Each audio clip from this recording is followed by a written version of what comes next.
G'day Cephalon Collective and welcome to Cephalon Squared mini episode 34. My name's Cephalon Greg, I'm joined by Cephalon Lucas. How you going? Fantastic. Doing good. Today's good. It's been a good day. It's been a good day. Well, that's good. Been a good day. I went to work. Yep. It was less good. But anyway. I went to work too, but it was a good day at work. Oh, that's alright. That's rare for work. Yeah. How's the weather been treating you up north? Freaking cold. So at the current point in time in the little city of Ipswich, it is 14 degrees Celsius with an 85% humidity. I have had the heater on since I got home. Damn. You Queenslanders, 14 degrees isn't that cold. Jeez. That's 58 degrees Fahrenheit for Fahrenheit users. Down here in Melbourne, it's only 8 or 46 degrees Fahrenheit, 74% humidity, so it is cold down here. But it's not that cold. Again, sitting in the fires of hell. But overnight last night was freezing. Love the cold. Such Freezing. a good feeling. Of course, and by the time you do listen to this, none of this will matter. But that's the weather at the time of recording. Okay, now it is a mini, so we don't go into detail on the news, but we do have a bit of mini news this week, and that is that the Saint of Ultra update, as it's going to be called, is releasing this week on PC. It's got some cool stuff in it, the main stuff being Gauss, and the update to Disruption game mode. That'll be cool. Nice. Harrow Deluxe skin, Stuffs. Yes. which was somewhat unexpected. Yes, Deluxe. And a couple of other things. Look Link, Mud Link. That'll be cool. The Shawzen. Shawzen, if you like. Weirdo. Gauss. Shawzen. Gauss. So yeah, look forward to that. It's coming out on PC this week. Console will be next month, but of course next month is next week. And by the time you've already listened to this, there's a good chance it's already been dropped. On PC, yes. Yeah, on PC. This is true. I'm expecting it to happen overnight tonight, to be honest. I'm expecting to wake up tomorrow morning and be like, okay, download. Yay. I hope, at least. Anyway, we'll see. Yeah, hope. And then get Gauss tomorrow. Yes. Anyways. Who are we talking about this week? Who could it be? Who could it be now? You're right, it's Nyx. That's who it is knocking at my door. It is Nyx. Now, who is Nyx? She is the psychic frame, not the psycho frame, although depends who you ask. She uses her enemies' minds against them. How? With mind bullets! She does all sorts of cool stuff. She is one of Lucas's favorites. In fact, she probably was Lucas's bae up until he met Zephyr. Yeah. There was a bit of crossover for a while until Zephyr Prime, I think it was. Oh, Zephyr Prime. Anyway, we're not talking about Zephyr. We're talking about Nyx. We will eventually. The other bae. The other bae. So yes, she does. She actually has a lot of damage capability and a lot of CC. She does a lot of hard CC. Yeah, you'll understand as we get into it. She is very useful if you know how to use her. How do you get Nyx? You get Nyx, her parts drop from Forehead, the old forehead himself. He is the invasion boss, if you will. He appears, you'll see Forehead manifestation, I think it's called, in the invasion sometimes, and every time you go and kill him, he will drop a Nyx part. So, she's relatively easy to get, and well worthwhile. So let's look at her passive, Mr. Lucas. Yay! Okay. Due to being of such a powerful psyche, Nyx has developed a passive called Evasion that makes it harder for enemies to accurately shoot her. I can't talk tonight. What the hell's wrong? Just tonight? Just tonight. Yeah, so she's harder to hit. Yes, it's a pretty straightforward one. I think she's 20% harder to hit, except when she's using her fourth ability, I think. So, yay! It's not a bad thing, actually, to be honest. Her first ability is called Mind Control. And this was written by our friend Lucas. The first ability Nyx is blessed with is generic to psychic characters.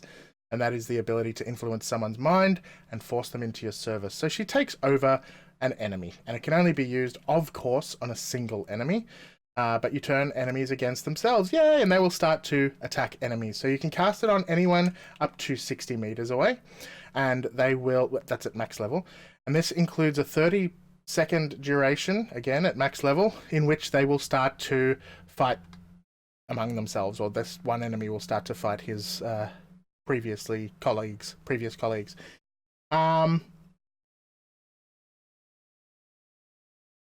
There's also a 4-second window where using any weapons on hand to strike your minion will boost its output. So basically, when you first cast it, you can damage the hell out of that little guy. It'll absorb the damage and use that as more damage on its little buddies that it goes out and kills for you. So the enemy... any enemy with a special ability or aura will use this power to assist you and your allies. So basically, if you use it on a Nyx or something like that, he will use his special abilities. So yay, cool stuff is cool. And as a final note, any damage pumped into the enemy at the start of the mind control is applied once mind control comes to an end. So not only is it used to add more damage to the affected enemy's output, but it's also used to effectively kill them when it comes to an end. So yay, it's pretty straightforward. I made it sound more complex than it is, I'm sorry. It has an augment, it's called Mind Freak, and it's effectively, this means that any controlled target does increased damage by 500% extra. Now that's pretty damn good, if you ask me. So yeah, I think that's not a bad augment. Anything I missed on her first ability? No, I think you got everything there. Yeah, in the end. Yeah. Cool. Sorry, my writing is a little bit flavorsome. I'm thinking, what the hell's he talking about? just wait till you get to chaos. Awesome. Anyway, moving on to psychic bolts, harnessing the mind's energy into physical manifestations, which are then hurled at your foes. Nick's second ability is a debuff with a different effect depending on the enemy faction struck by these mind projectiles. Grineer soldiers, for example, hit by this power have their armor stripped by 80%, whereas a Corpus proxy will have its shields reduced by 80% again. Since the infested Scourge have no armor or shields, they instead have their movement speed reduced by up to 80%, and any ancients afflicted those lose their aura. This skill cannot be recast until all affected enemies are deceased or the duration ends. So regardless of the enemy you face, Nyx will have the tactical advantage and can adjust to her adversary's weaknesses. And the base duration for this is 11 seconds. So it's pretty good. With 6 bolts, 11 seconds, 80% reduction on your target. You can't really go wrong. There is an augment for this called Pacifying Bolts. Affected enemies are confused for 10 seconds, and confusion is essentially that they don't know who's who, and they will attack the closest living creature to them. Yes. Yeah. Simples. It's good fun. Good fun. I guess, if you think. Excuse me. All right, her third ability is Chaos, and this is the one that Lucas said was going to be fun for me to read out, so... Chaos is the name, and Chaos is the game.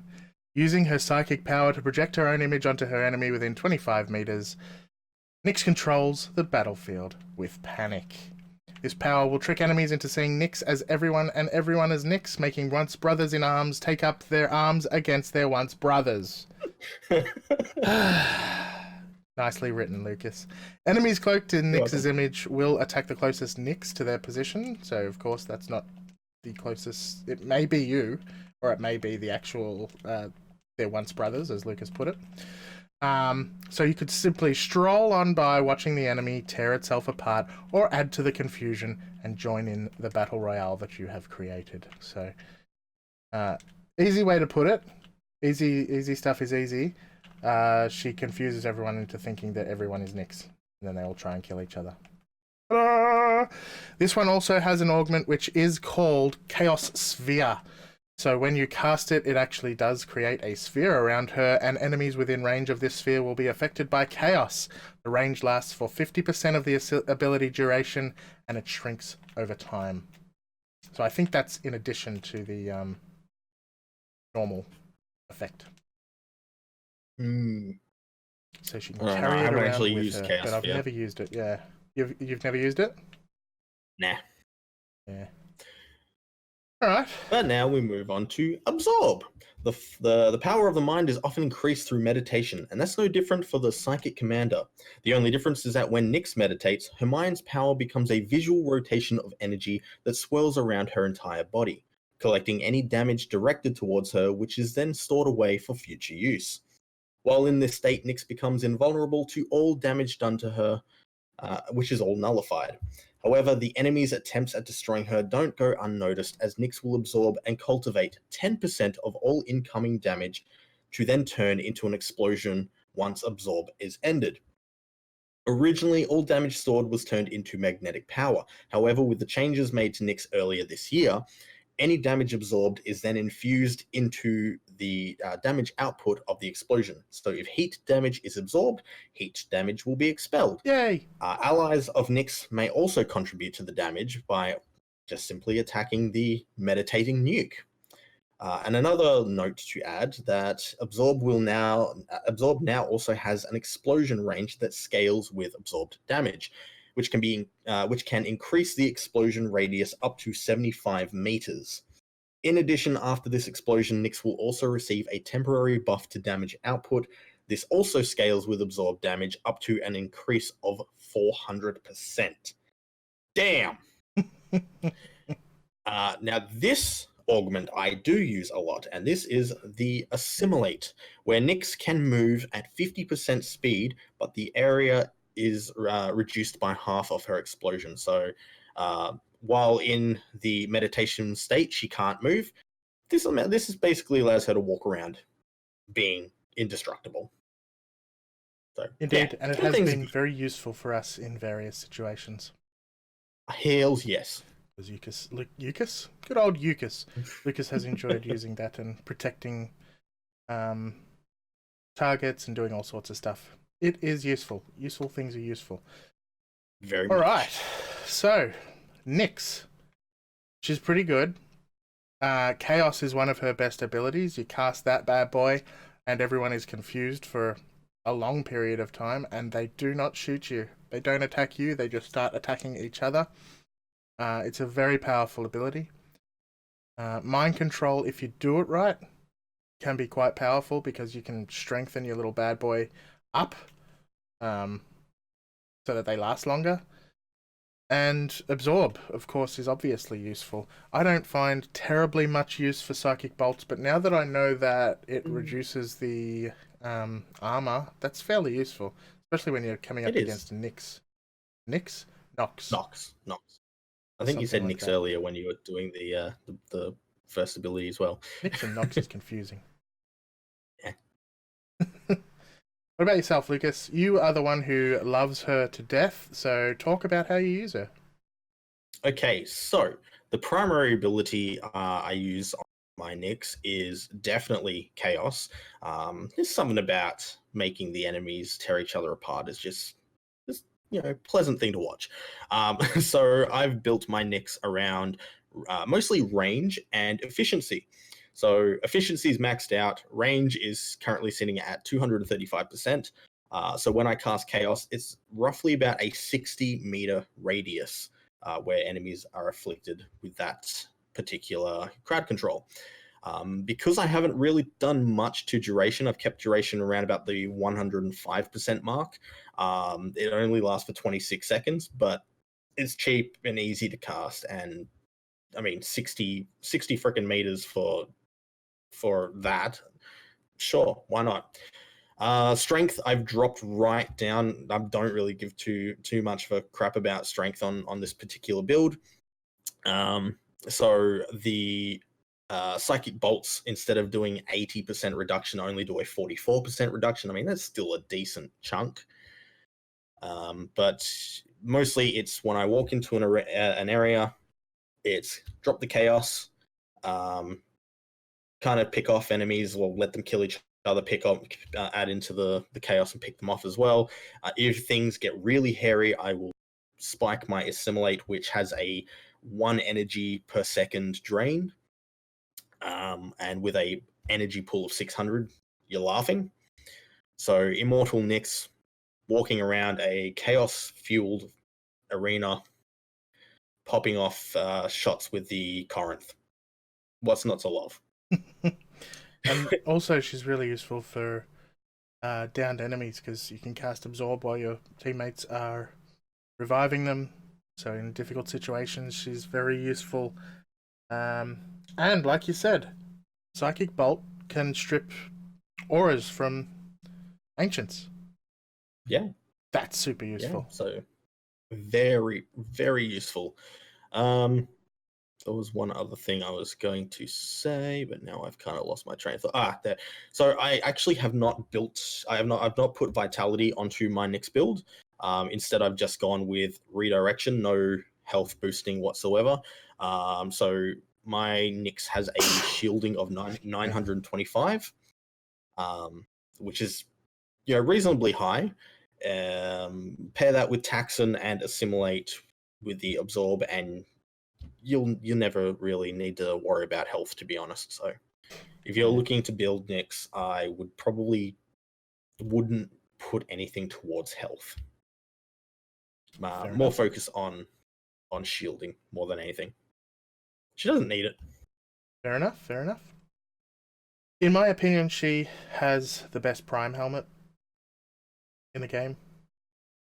I love it because it reminds me of an alien from the Aliens movies, or the Alien movies. I just think it's gorgeous and shiny and cool. What else? Does she have any other cool skins, Lucas? I'm pretty. She does have She did have a one of the proto skins. The Nyx proto skin looks very, very nice, especially if you do pair it with the Prime helmet. Kind of makes her look like she's wearing a suit of armor, as like an Athens warrior. It's gorgeous. Was that an Immortal or? No, that was it was the Nyx Deluxe skin. Nyx Deluxe proto skin. Yeah, I can't. Cool. Anyways, yeah, Nyx is pretty cool. It's one of those things, I think, where when your friends use a frame, you don't tend to use it yourself as much because, I guess, because you don't want to step on their toes. So Nyx isn't one that I've really used a lot of, if I'm completely honest. But well, I'm the same. It's the same sense with me with Nova. Like, you've used Nova, I use Nyx. Yeah. And you didn't really use Valkyria a lot either. No. So yeah, and I don't use Zephyr much. So it is what it is. But yeah, she is pretty cool. Every time I've used her, I've been fairly happy with her. But I've never really come to make a build that I've been happy with, or I've never asked for Lucas's build or anything like that, because Lucas does his thing and I do mine, I guess. But one day I will. One day, Lucas. Yeah. Well, if you ever do ask, well, I can just let you know that straight away that this build of mine is only a 1-former. Oh wow, that is pretty good. Yeah. That's useful. Yeah. Have I even got a former in her at the moment? I don't think I do, because I haven't really focused on her. No, I don't. Anyway, that is Nyx. Is there anything else you want to say about young Nyx before we move on? She looks good with a sword and shield. It looks good. Yes, you've made your what do you call it? Commander. Silver Commander. Yeah. Nyx, and you are a big fan of that. So if you want to see a picture of that, I think it's on our website under the Nyx 101. I'm pretty sure we used that as the main image the cover photo. I think so. Yeah. Let's have a. Yep. Damn. So yeah, seek that out if you want to see. All right. Next week we will be talking about Lucas's other favorite frame, Oberon. We'll go dare into that you. a little bit more next week. Of course, Oberon Oh, God. is fairly popular amongst virtually everyone. Virtually everyone. And we'll find out why. Why is he useful? Why is he so damned useful in so many different situations? I wonder. Anyway, excuse me. Go check out our website, cephalonsquared.com. If you'd like to get in contact with us, there are plenty of ways to get in contact with us there, as well as join our Discord, Facebook, all of those wonderful, wonderful things. I guess right now we should thank our patrons. Let's do it. All right, I'll What's start. that? Thanks to Rathok. Thank you, Jellybean 1799. Thank you to Wolfsbane. Thank you, Einself 1000. Thank you, ADOP88. Thank you, Lord Frieson. Thanks, Logan Neal. Thank you, Danathan. Thank you, Solarian. And thank you, Obsolete Ninja 13. Indeed. Thank you to all of you for helping to produce the show. Every week we think of something little that would help us improve things, and everything we think of costs money. And because these people are supporting us, we are able to, over time, slowly acquire these things, which does, over time, I think, make our content better. So I'm hoping you also think so too. If you do like listening to Cephalon Squared and you think you'd like to reach out and support us, head on over to cephalonsquared.com/support to find out how you can potentially do so. Otherwise, give us a rating on your podcast platform, spread the word, let other people know that we exist. That is another way to help us grow. My name is Greg Newbegin. I am Mad Capsules all over the place. Who are you, Lucas? I am Lucas Silvestri, and I am Silverlight all over the place. SILVRLGHT. Thank you to our lovely, lovely community. Just, you guys are amazing. Thank you so much. It's true. All amazing. And thank you to Jan at disco_box on Twitter for the intro and outro. We have seen a few love letters to Disco Box. If you'd like to find out what that is, listen on Saturday to our regular episodes. Thank you to everyone who has reached out to Mr. Disco Box to tell him how lovely his voice is. And of course, thank you to you for listening. We'll be back in another couple of days with this weekend's episode. I think it's episode 59, but I can't quite remember. 59. It's 59. Woo! Woo! So we'll see you then. We're Cephalon Squared. Bye! Bye!